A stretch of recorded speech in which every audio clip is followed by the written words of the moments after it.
Hello guys, Assalamu alaikum, Helen Salan. If you are new here, please welcome. My name is Maria Tumansari. Do not forget to like, comment and subscribe and share if you care.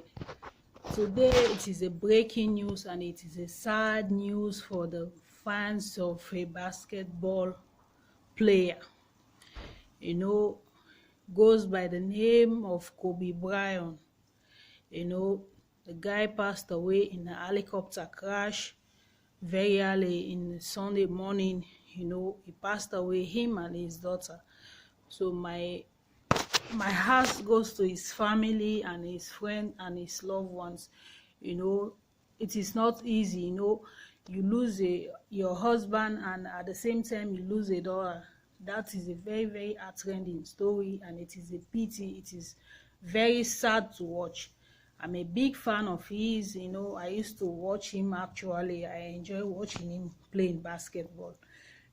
This is a sad tragedy. It is a very, very sad tragedy on Sunday. Actually, could you imagine? You went out to do what you love to do every morning. And God, we love him, but God loves him more. God knows the best. This is the right time for him to go. Who are we to say no?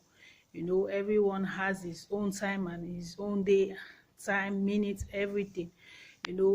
I hope his wife, may God guide her through and this dark moment. This is a very, very dark cloud. Actually, this is a very, very pity story to watch unfold. It is a very, very sad. It is very sad. I can't believe it. But that's short is life. Life, when God calls, no one can say no.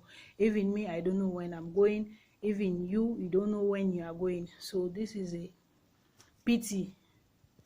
My heart went out to his family and the 7 others, because total amount they are 9 in numbers.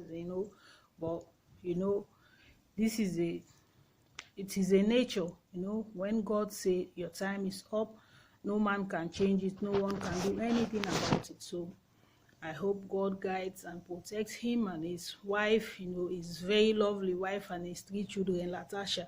May God guide and protect you. This is a very, very